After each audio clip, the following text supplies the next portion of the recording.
Next நேயர்களுக்கு என்னோட அன்பான வணக்கங்கள். இன்னைக்கு என் கூட சிவவாக்கு ஜோதிடர் கிருஷ்ணவேணி அவர்கள் தான் இணைஞ்சிருக்காங்க. வணக்கம் மேம்.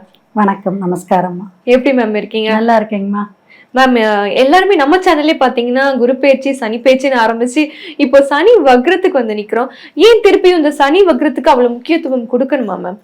கண்டிப்பாங்க, அதை பத்தி நம்ம சொல்லுவோம். அனைவருக்கும் நமஸ்காரம்.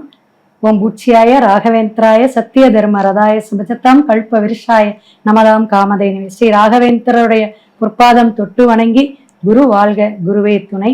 சனி பகவானை பகவான் தான் நம்ம சொல்லணும். ஏன்னா சனி பகவானுக்கு 9 கிரகத்திலையும் ஈசனுடைய அருள் பெற்றவர். அதனால அவருடைய பகவான்கிற மரியாதைக்கு நிமித்தமா சொன்னாலும் அவரை நம்மளை பிடிச்சுக்க மாட்டார். அது ரொம்ப நம்ம கவனத்துல எடுத்துக்கணும். மற்ற கிரகங்களை கூட ராகு கேது அப்படின்னு ஒருமித்து சொல்லலாம், சனி பகவானை மட்டும் அப்படி சொல்லக்கூடாது. அதே போல குழந்தைகள் எல்லாம் நம்ம திட்டுறோம்னு வச்சுங்களேன், அந்த சனிங்கிற வார்த்தையை சொல்லி திட்டக்கூடாதுன்னு பெரியவங்க எல்லாம் சொல்லி வச்சிருக்காங்க. இப்ப சனி பகவான் பாத்தீங்கன்னா மீனத்துல காலசக்கரத்துக்கு 12ஆம் பாவகத்துல 2.5 ஆண்டுகள் பயணிக்கக்கூடிய அமைப்புல ஒரு 12ஆம் பாகம்ங்கிறது விரயஸ்தானத்துல பயணிச்சிட்டு இருக்கார். உத்திரட்டாதி நட்சத்திரத்துல ரிவர்ஸ்ல இப்ப வரப்போறார். இந்த ரிவர்ஸ் அப்படிங்கிறது தான் வக்கரகதி அப்படிங்கிற ஒரு அமைப்பு. அது கிட்டத்தட்ட 138 நாட்கள். அப்ப மீனத்துடைய பலாபலனையும் கும்பத்துடைய பலாபலனையும் பக்கத்துல ரிவர்ஸ்ல போய் அங்கேயும் அதுல சில விஷயங்களை எடுத்துட்டு 2 பாவகத்துடைய தன்மை பலாபலனை சொல்லக்கூடிய அமைப்புல எல்லா ராசிக்காரர்களுக்கும் சில மாற்றங்களை கண்டிப்பாக கொடுக்கும். இப்ப பாத்தீங்கன்னா ஜூலை 27ஆம் தேதி ஆரம்பிக்கக்கூடிய சனி வக்கரம் பின்னோக்கி நகரக்கூடிய அமைப்புன்னு அர்த்தம். பின்னோக்கி நகரும் பொழுது அதோட பலாபலன்கள் 2 ராசிக்கும் சேர்ந்து பேசக்கூடிய விஷயங்கள். டிசம்பர் 11ஆம் தேதி வரையிலுமே இந்த வக்கரகதி இருக்கு. அப்ப வக்கர நிவர்த்தி டிசம்பர் 11ஆம் தேதி தான் நமக்கு பலாபலனை முடிப்பார். இப்ப 2.5 ஆண்டுகள் பயணிக்கக்கூடிய விஷயத்துல 4 மாதம் தொடர்ந்து இப்படி பயணிக்கக்கூடிய இந்த சனி வக்கரகதியில என்னன்னா பல விஷயங்களை பின்னோக்கி நகர்தல்னு சொன்னோமா வக்கரத்துக்கு, அந்த நிவர்த்தியை கொடுக்கக்கூடிய விஷயத்துல ஒவ்வொருத்தருக்கும் ஒவ்வொரு 7.5 சனி இருக்கு, அஷ்டமத்தி சனி இருக்கு, அர்த்தாஷ்டம சனி, இந்த சனி பகவானுடைய தாக்கம் எல்லாம் குறையும். இதுதான் விசேஷங்க. கண்டிப்பா மேம். ஊருக்கே நெல் கொடுக்குற ஆலமரமா இருந்தாலும் அது என்னவோ வெயில தான் இருக்கும்னு சொல்லுவாங்க. அதே மாதிரி ஊருக்காக ஒண்ணுனா ஓடி ஓடி உழைக்கிற ராசினா நம்ம கடக ராசினியர்களுக்கு தான். அவங்களுக்கு இந்த சனி வக்ரம் எப்படிப்பட்ட மாற்றங்களை தரப்போகுதுன்னு தெரிஞ்சுக்கலாமா? கண்டிப்பா. நீங்க யார குத்தி காட்டி பேசுறீங்கன்னு எனக்கு தெரியுது. டிவிக்கு சொந்தங்கள் பந்தங்கள் நண்பர்கள் வட்டாரத்துக்கெல்லாம் வாழ்த்துக்கள் கடக ராசிக்காரங்க அப்படிங்கறனால சிறப்புமா. இப்ப பாத்தீங்கன்னா கடகம் உங்களுக்கு என்னன்னா ஒரு 2.5 அப்படிங்கிற ஆண்டுகள்ல ரொம்ப அஷ்டமத்தி சனியில இருந்து வெளியே வந்துதான் இந்த அளவுக்கு பிரபலியமா எல்லா விஷயத்தையும் இப்ப ஒரு எந்த இடத்துல இருந்து ஜாதகம் பாக்குறதா இருந்தா கூட கடகராசினே அவங்களுக்கு ஒரு பூரிப்பா, ஒரு புன்னகையா, சந்தோஷமா, ஒரு ரோல் மாடலா கிடைக்குது. நல்ல ரோல் மாடலா வாழக்கூடிய அளவுக்கு இன்னைக்கு வந்துருச்சு. அப்ப இவங்களுக்கு என்ன அப்படின்னா 2ஆம் இடத்துல கேது. நல்லா கேட்டுக்கணும். அப்ப கும்பத்துக்கு அஷ்டமத்து சனிக்கு தான் வராரு. 8, 9 இப்ப கனெக்டிவ் ஆகும். என்ன வக்ரமாக இருந்தாலும் உத்திரட்டாதியில தான் நிக்கிறார். சுய நட்சத்திரத்துல இருந்துதான் அவர் வக்ரகதி ஆகிறார். அப்ப என்ன சொன்னோம், கும்பத்துடைய பலனையோ அந்த விஷயத்தையோ பாவகத்தோட தன்மையை இழுத்துக்கிட்டு வராருன்னு அர்த்தம். அப்ப ராகு அங்க இருக்காரு, வெளிநாடு வெளியூரு, அதே போல நல்ல டிராவல் பண்ணும் போது இதுல எல்லாம் ரொம்ப கவனமா இருக்கணும் கடகராசி. ஏன்னா அந்த அஷ்டமத்தி சனியோட பிரச்சனைகளை சின்ன சின்ன விஷயங்களை அப்புறம் ஒரு தடை தாமதம் மந்தக்காரகன், மெத்த வேலை செய்யக்கூடியவர் சனி பகவான். சோ இதெல்லாம் கொடுப்பாரு. கவனத்தோட தான் கடகம் இருக்கணும்.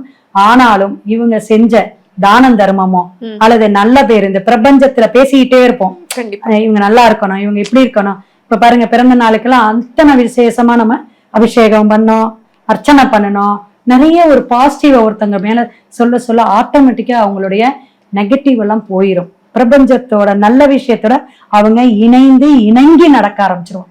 இதெல்லாம் தத்துவார்த்தமா சொல்லக்கூடிய விஷயங்கள்.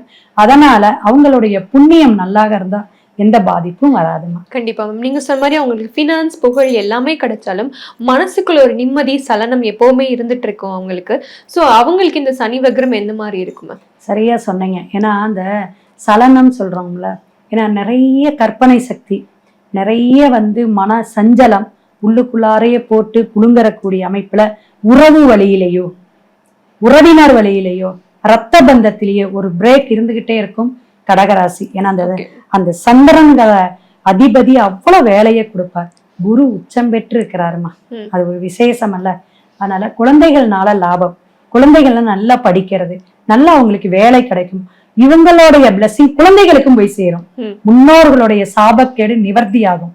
கேது 2ஆம் இடத்துல இருக்கு, காலசக்கரத்துக்கு 5ங்க. அப்ப இந்த 4 மாதத்துல வர 3 அமாவாசைக்கு குலதெய்வ வழிபாடை எடுக்கணும். குலதெய்வ வழிபாடு. கடகத்துக்கு என்ன அப்படின்னா குலதெய்வ வழிபாடு, நல்ல ஒரு மெடிடேஷன். ஏன்னா ரொம்ப பிரச்சனைகள்ல இருக்கக்கூடிய அமைப்புல குடும்பஸ்தானத்துல கேது எப்ப கெடுத்துடலாம், எப்ப பிரச்சனையை கொடுக்கலாம், ஞான மார்க்கம் இப்பயே நிறைய அமைதி காத்து போகக்கூடிய அமைப்புல இருக்கு. அப்ப பேசா மடந்தை, பேசவே வேண்டாம், நிறைய தியானம் பண்றதுல தினமும் அதை பழகினா நல்லது. உடற்பயிற்சியில என்னன்னா யோகா செய்யலாம். ஏன்னா அந்த சனி ராகு இருக்கிறதுனால யோகா செய்யலாம். தந்தை வழியில ஏதாவது வர்க்கத்துல அலைச்சல்களோ அல்லது தந்தை வழியில ஏதாவது கண்டமோ கூட ஏற்படக்கூடிய வாய்ப்புகள் கடகராசிக்கு உண்டு. கண்டிப்பா மேம். ஒருத்தர் உதாரணமா எடுத்துக்கிட்டு, அதாவது இப்போ இவங்க இந்த தொழில இருந்து இப்போ வேற தொழிலுக்கு போய் பெரிய ஆளானதுனால எல்லா கடகராசிக்கும் அப்படி நடக்கணும்னு கிடையாது. சோ அவங்க இந்த மாதிரி வேலை மாற்றங்களை இந்த டைம் மேற்கொள்ளலாமா? கண்டிப்பா வேலை மாற்றம் உண்டுங்க, தொழில் மாற்றம் உண்டு, இடமாற்றம் உண்டு, வீடு கூட மாத்துவாங்கங்க. ஏன்னா குரு உச்சம் பெற்று வராரு மட்டும் இல்லைங்க, சனி ராகு நகர்த்தி விடும், ஒரு இடத்துக்கு மாற்றத்தை ஏற்படுத்தி கொடுக்கும். அது அவங்களுடைய தசாபுத்தி, தசாநாதன் என்ன நட்சத்திர சாரம் வாங்கி அவங்களுக்கு பயணிக்குதோ அதுதான். மற்ற கிரகங்கள் தொடர்பும் இருக்குல்ல, சுபகிரகத்துடைய தொடர்பு பார்வை இருக்கு, பாவ கிரகத்துடைய தொடர்பு பார்வை, ஜனன ஜாதகத்துல எப்படி இருக்கோ அதை பொறுத்து வயதோட்டம் பொறுத்துதான் நம்ம கரெக்டா துல்லியமா சொல்ல முடியும். கண்டிப்பா மேம். அவங்க கவனமா இருக்க வேண்டிய முக்கியமான 3 விஷயங்களை எனக்கு சொல்லிருங்க மேம். இப்ப சொன்னோம்ல நம்ம தொழில் மாற்றம் இதெல்லாம் சொன்னல, அது கண்டிப்பா கவனமா இருக்கணும். வெளியூர் பயணம் பண்ணும்போது கவனமா இருக்கணும். வீடு வண்டி வாகனம் புதுசா வாங்கக்கூடிய அமைப்பு, குழந்தைகளுக்காக ஏதாவது செய்யக்கூடிய அமைப்பெல்லாம் இருக்கும், இதுல எல்லாம் கவனமா இருக்கு. ஏதாவது இன்வெஸ்ட்மெண்ட் பண்ணுவாங்க, கண்டிப்பா வரும். அந்த மாதிரி சுச்சுவேஷன் அமையும் போது கரெக்டா இருக்கா அப்படிங்கிறத கவனத்துல எடுத்துக்கணும். சுத்து வட்டாரமும் தன் கூட இருக்கக்கூடியவங்களை கவனிக்க வேண்டும். Okay ma'am. இவங்க எந்த மாதிரி வாழ்வியல் பரிகாரம் பண்ணலாம், அதே மாதிரி எந்த கோயிலுக்கு போலாம்னு சொல்லிருங்க. தானம் தர்மம் பண்றது ரொம்ப விசேஷம். அதுல அந்த நீர்மோறு, தயிர் சாதம் இது மாதிரி அவங்க கண்டிப்பா ஏழை பாலை வயதானவர்களுக்கெல்லாம் கொடுக்கலாம். அடுத்தது என்னன்னா, இந்த சிவன் கோயிலே ஜடாமுடி வச்சுட்டு இருப்பாங்க, உண்மையான சிவனடியாரா இருப்பாங்க, அவங்களுக்கு தொண்டு செய்யறது, பணிவிடை செய்யறது, துணி வாங்கி காவி வேஷ்டி துண்டு வாங்கி கொடுக்கறது, இது நம்ம கண்டிப்பா செய்யலாம். நீர்நிலை சார்ந்து இருக்கக்கூடிய சிவன் கோயில இருக்கக்கூடிய நவகிரகம் எங்கேன்னு தேடி பார்த்து அங்க போய் வழிபாடு எடுக்கலாம். இப்ப திருவானைக்காவல் இவங்களுக்கு ரொம்ப பெஸ்டா இருக்கும்.